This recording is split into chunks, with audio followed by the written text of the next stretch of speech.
KCSF-AM HD1 Colorado Springs, a Cumulus station. Broadcasting from the old Chicago Pizza and Tap Room Studios, this is Extra Sports 1300.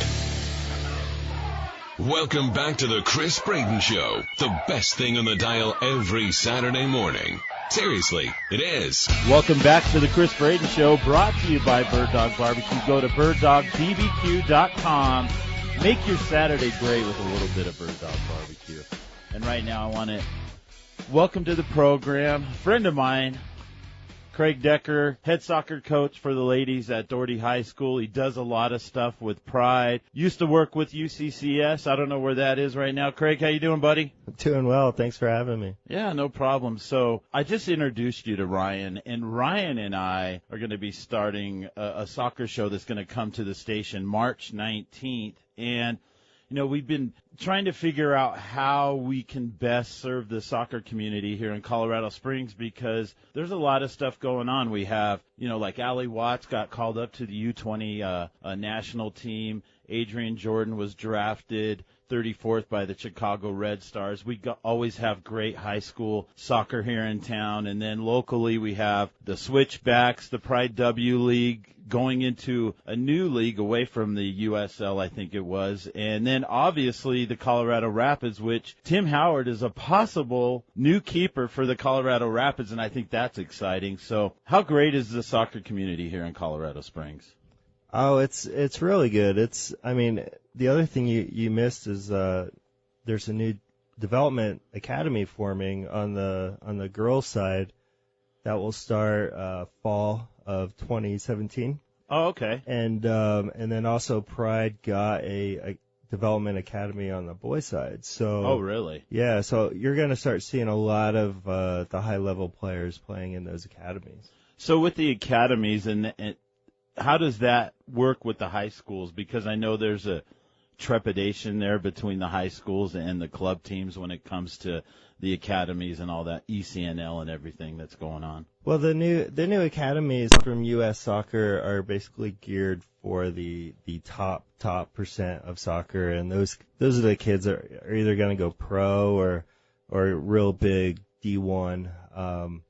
So it's not like, you know, nobody's going to be playing high school. Right. There's going to be, you know, if there's one team, they're going to merge age groups. So you're going to have a 16, 17 team and then an 18, 19 team. It's a bummer because you won't, you know, right now Mallory Pugh from Denver plays high school for Mountain Vista. Right. And that's pretty cool to say I played against someone that's going to be in the World Cup.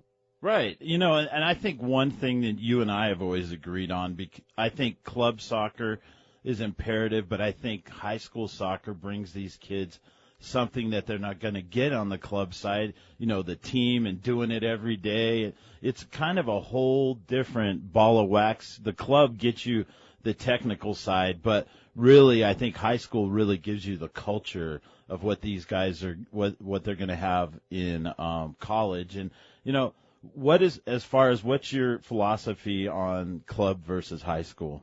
Well, I think you just kind of hit it, you know. When you go to college, it's pretty much like club soccer. Right. You know, there are no big drop-offs because the coach is recruiting 5-6 players every single year. The team should get better and better every single year.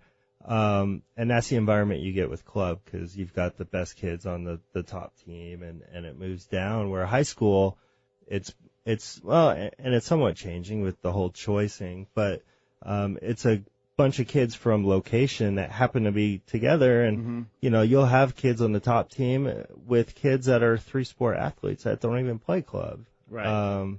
You know, so but high school, you know, I love high school. I've been a high school coach for over a decade now. Holy cow. Yeah. So, you know, I love high school because the kids, you know, they're playing for their school spirit, the colors, the fans come out. You know, Doherty just had a high school basketball game last week, and the gym was packed. It was standing room only. Right. And you don't get that kind of spirit in club. You get the parents and the occasional boyfriend. Well, and that, you know, both of my daughters won a high school championship, and then they both won a state cup. And I think that the state cup they loved that. But like you said, nobody else knew. Nobody at their school knew. None of their friends that didn't play soccer knew. They go and win a high school state championship, and it's like a huge deal. Oh, it's on the front page of the paper. They get pictures, interviews, everything. So it's definitely a balance. The kids, these academy kids, the boys team has been going on for a while, not playing high school. Right. Which is sad. It is sad. And I hate to see that happen to the girls' side. Right.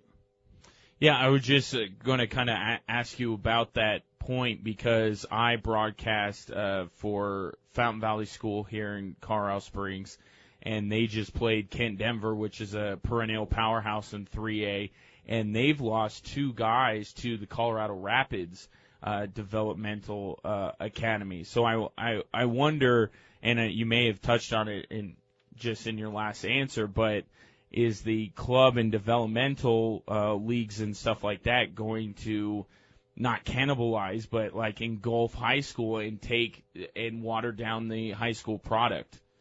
Yeah, no, that's a good point. I think to some degree, it's very rare that a 3A team like Fountain Valley would lose 2 players. Right. But the Doherty boys soccer team, they had 1 player playing for the academy. Right now Pride doesn't have a academy. I assume they'll try to get one. Who knows? I'm not speaking for them. But, I could see Cheyenne Mountain, Air Academy, Pine Creek, Doherty, all those, the top players leaving those schools, and it's going to be watered down to a little bit because you won't see a potential Mallory Pugh or Allie Watt, you know. Now, as far as your coaching style, do you have to coach differently with the high school kids than you do with the club kids? Do you do it different, or is it the same program? Yeah, it's total different. It really is. Club, you still want to get that team effect that you get them bonding, but you're seeing them 2-3 days a week, right? And then you have a game on Saturday. The parents are paying a lot of money for their kids to play club soccer, so they want, there's expectations there, where the school, you're building a program. You've got, your varsity, your JV, your C squad, and you're incorporating all that into one program. And, it's just more about the bonding, the pizza party, the pasta parties, all that stuff. It's just more about high school. It's more about the off the field stuff. Right. You're listening to the Chris Braden Show right here on Extra Sports 1300, brought to you by Bird Dog Barbecue.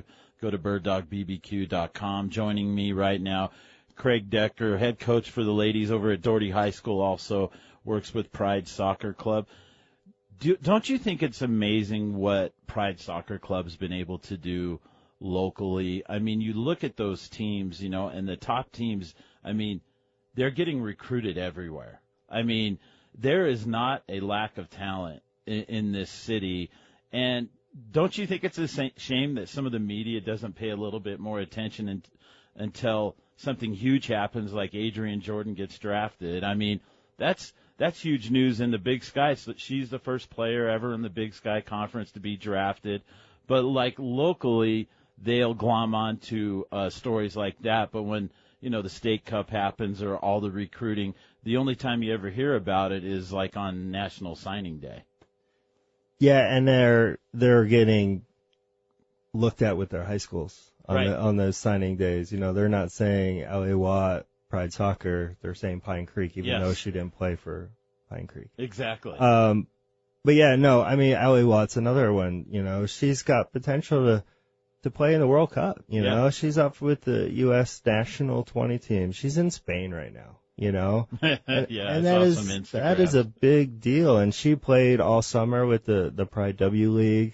Went to Texas A&M and did awesome out there. Scored some big goals in the tournament. I don't remember how far they got. I want to say it was the Elite Eight or something. Right.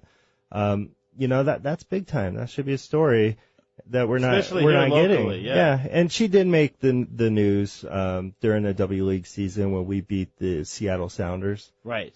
They advertised her at that point. But yeah, no, there's so much talent here. I think the one really cool thing is that you can't go to a college here in the state that doesn't have a Pride player on it hardly. I mean, you look at the RMAC, there's kids at every single program, UNC, CU, Air Force, I mean, CC. We got them all, and then your own daughter is playing at Johnson and Wales. I mean, so we got kids all over the place in all these different programs, and it's just, that's kind of Ryan and I's goal as far as this soccer show. Obviously, we're going to talk about the Premier League and La Liga and all that kind of stuff, but I think it's going to be really important to just highlight, these local players, because there's a ton of them. Yeah, there's, like you said, almost every school's got 2 or 3, and when I was recruiting at UCCS, that was our goal was we need to get the best local kids. We need to keep, they're in our backyard. If we can keep them, then we can go for a national championship. And you guys have been able to do that. I mean, finally, it's like anything. When players are looking at colleges, they usually don't look in their own backyard. No, they want to get away from their parents. Yeah, exactly. But you have a lot up at UCCS that you would have recruited in there.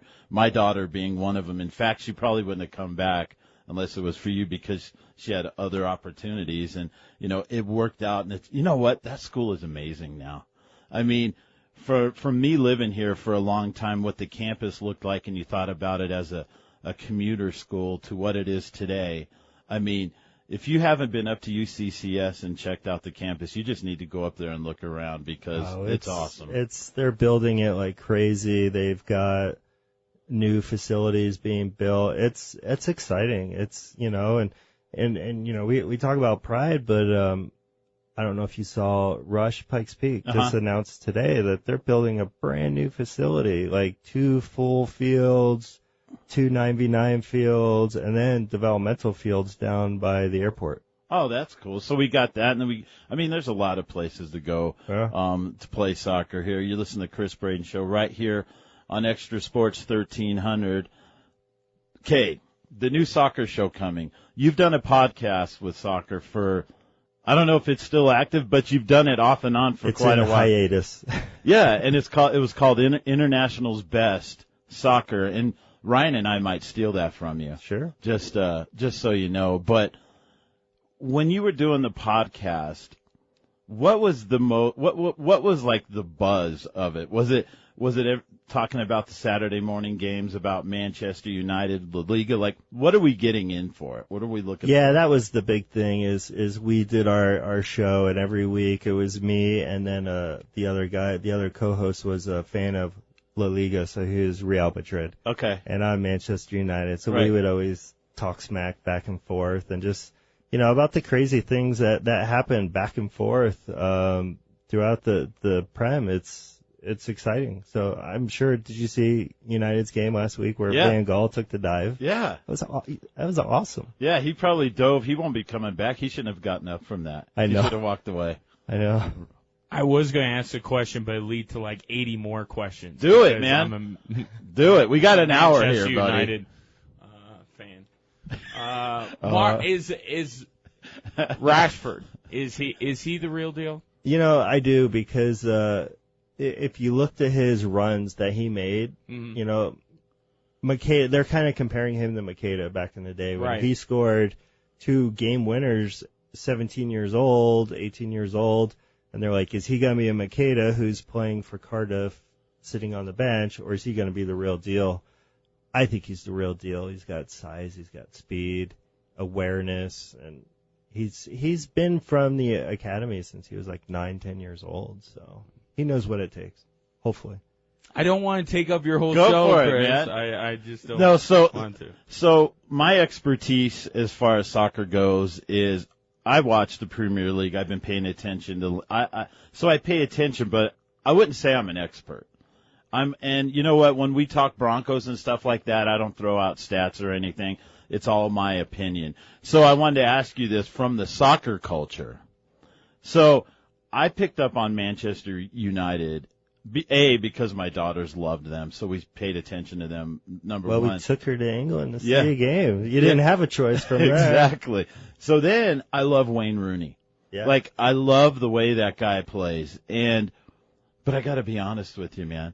Manchester City, they're so fun to watch. You hear this guy over here? So if how is that possible? So if I switch allegiances, because I've only dipped my foot into the pool, it's unprecedented. are we still going to be friends? It is I don't know. completely unprecedented.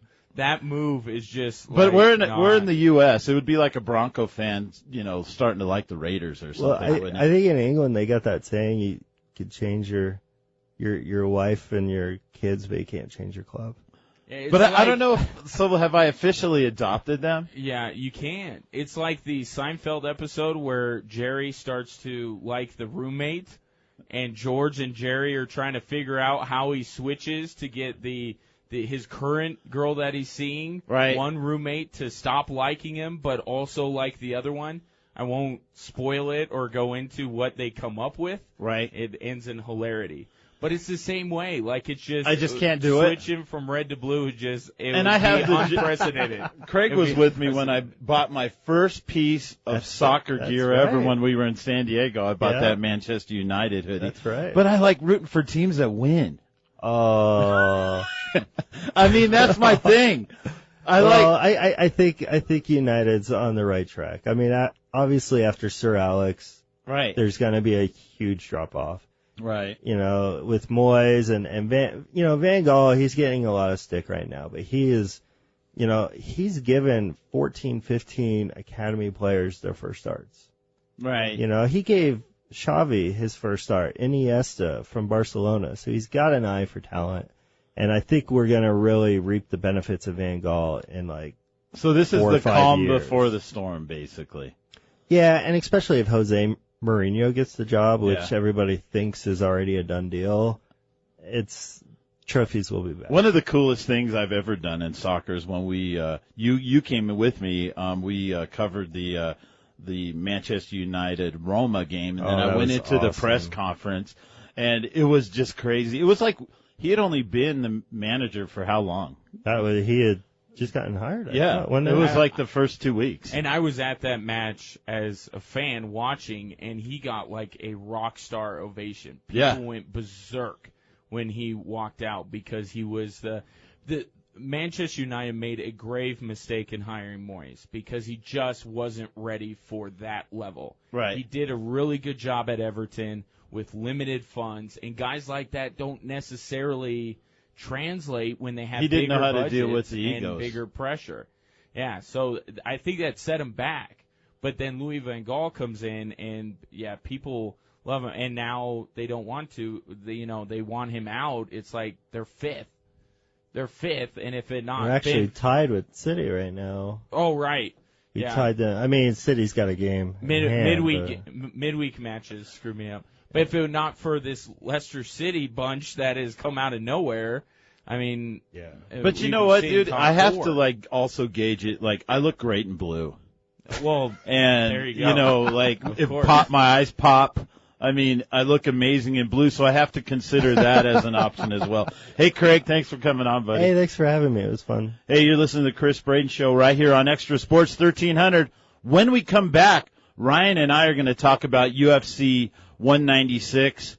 Has Conor McGregor bitten off more than he can chew? Ryan thinks so. No.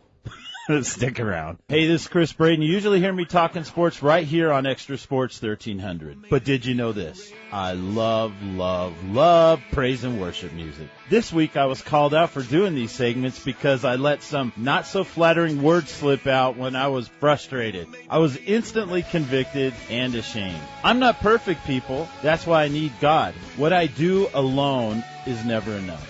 In the song Courageous by Casting Crowns, it says, seek justice, love mercy, walk humbly with your God. In Joshua 1:9, it says, this is my command. Be strong and courageous. Do not be afraid or discouraged, for the Lord your God is with you wherever you go.